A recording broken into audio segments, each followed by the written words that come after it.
जय हिंद विद्यार्थी मित्रांनो, जसं की आपल्याला माहीत आहे आपण एक मागील व्हिडिओ बनवला होता की पोलीस भरती 2026 साठी काही जिल्ह्यांच्या आपल्याला रिक्त पदांची माहिती कलेक्ट झाली होती आणि त्या व्हिडिओखाली भरपूर काही अशा कमेंट आल्या होत्या ज्या की वेगळ्या जिल्ह्यांच्या होत्या आणि आपण प्रयत्न केलेला आहे की त्याही जिल्ह्यांची माहिती कलेक्ट करण्यासारखा आपण एक प्रयत्न केला की त्याही जिल्ह्याची माहिती मिळवण्यासाठी आणि बऱ्यापैकी आपल्याला माहिती भेटलेली आहे. भरपूर जिल्ह्यांची म्हणता नाही येणार, परंतु जेवढ्या कमेंट होत्या तेवढी तर आपल्याला माहिती कलेक्ट झालेली आहे.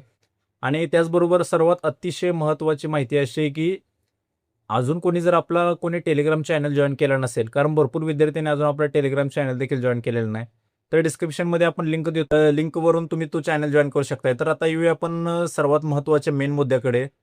आपल्याला सर्वाधिक कमेंट होते की नाशिक जिल्ह्याबाबतीत एक होती, दुसरी बुलढाणा जिल्ह्याबाबतीत आणि कोल्हापूर जिल्ह्याबाबतीत.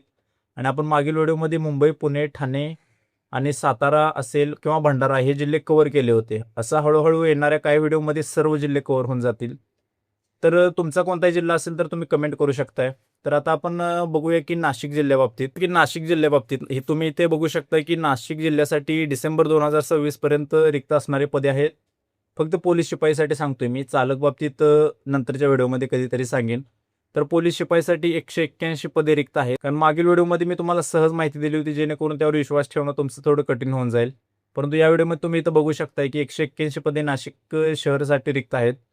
आणि दुसरा आहे बुलढाणा जिल्ह्यासाठी मागची भरती झाली होती 180 प्लस पदांची काहीतरी, आणि यावेळेस देखील इथं रिक्त पदे दाखवतात 155. परंतु ही जी पदे आहेत तर याच्या खालीच सेम टायपिंगमध्ये निरंक देखील दाखवत आहे. त्यामुळे या पदाबाबतीत थोडा संभ्रम आहे, परंतु आपण 155 पदे डोळ्यासमोर धरून आपण तयारी करू शकतोय.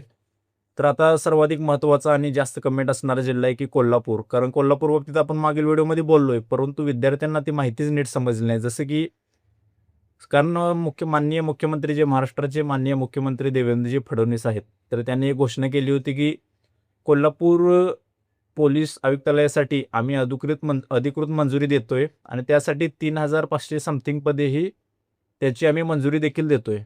तर विद्यार्थी ह्याच कन्फ्युजनमध्ये आहेत की 3,500 पदांची एवढी मोठी भरती कधी मुंबईला देखील मुश्किल से मुश्किल होते, कोल्हापूरसारख्या शहरमध्ये एवढी भरती कधी होईल? तर तुमचा डाऊट बरोबर आहे आणि एवढ्या मोठ्या पदांची भरती होणार देखील नाही.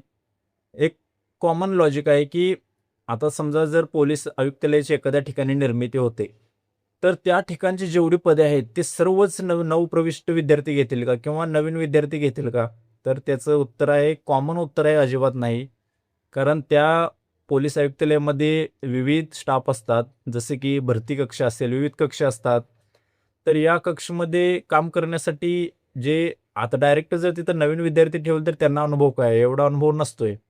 त्यामुळे काही तिथे अंमलदार, बऱ्यापैकी मी तर म्हणेन 90% अंमलदार हे पोलीस स्टेशनचा अनुभव असणारे किंवा कॉम्प्युटरचा चांगला अनुभव असणारे या फील्डचा चांगला अनुभव असणारे ते पोलीस अंमलदार तिथे रुजू होतात. पोलीस स्टेशनमध्ये देखील ते पद रिक्तच होतात.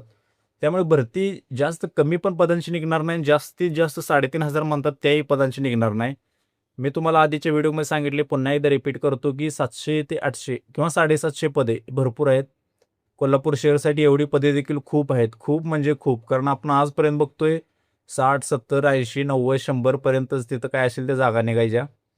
तर आता योग्य आहे, आपण तुम्हाला सांगितलेलं आहे की 700 ते 800, 850 पर्यंत कोल्हापूर पोलीस आयुक्तालयासाठी जागांची भरती निघू शकते. तर याच्या पुढचा जिल्हा आपण हे फास्ट कव्हर करेन, कारण आपण मागील व्हिडिओमध्ये हे डिटेलमध्ये सांगितलं होतं. तर मुंबई शहरासाठी 4,100 प्लस पदांची भरती निघेल आणि ठाणे शहरसाठी त्यासाठी सुद्धा 900 ते 1,100 पदांच्या मध्येच भरती निघेल. कारण आपण याआधी सांगितलं होतं की मागील पोलीस भरती झाल्यानंतर लगेचच रिक्त पदांचा अहवाल होता, त्यामध्ये 868 पदे ही निव्वळ भरण्यासाठी जी होती, जेणेकरून रिक्त होती ती पदे, आणि 30 जून 2027 पर्यंत जे काही पदे रिक्त होतील ती एकत्रित मिळून 1,000 ते 1,100 पर्यंत ते जाऊ शकतात. पुणे शहर बाबतीत 850 पदे ही अशी आहेत जे की मागील वर्षी त्यांना मंजुरी भेटली होती, परंतु काही कारणास्तव ती भरली नव्हती. जशी की मुंबईची 1,062 पदे नव्याने ॲड केली, तसंच पुणे शहर बाबतीत होतील असं वाटत होतं, परंतु ती झाली नव्हती. आणि याचा फायदा काय होईल की येणाऱ्या भरतीसाठी ती पदे आपल्याला जास्तीची भेटतील. ती 800, 850 आणि येणारे रिक्त पदे येते 1.5 वर्षात होणारी 200-250 पदे मिळून ती 1,000 पर्यंत जागा आहेत. तर सर्वाधिक जागा असणारे जिल्हे मी तुम्हाला सांगितले की मुंबई शहर, ठाणे शहर, पुणे शहर आणि कोल्हापूर शहर.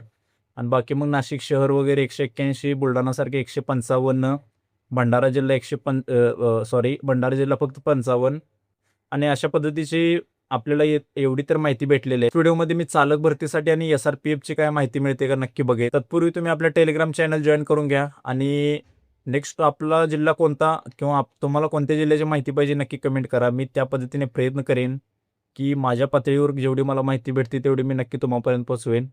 आजच्या व्हिडिओमध्ये एवढी माहिती पुरेसे आहे. नेक्स्ट व्हिडिओ कोणता असावा नक्की कमेंट करा. तर भेटू नेक्स्ट व्हिडिओमध्ये. तोपर्यंत सर्वांना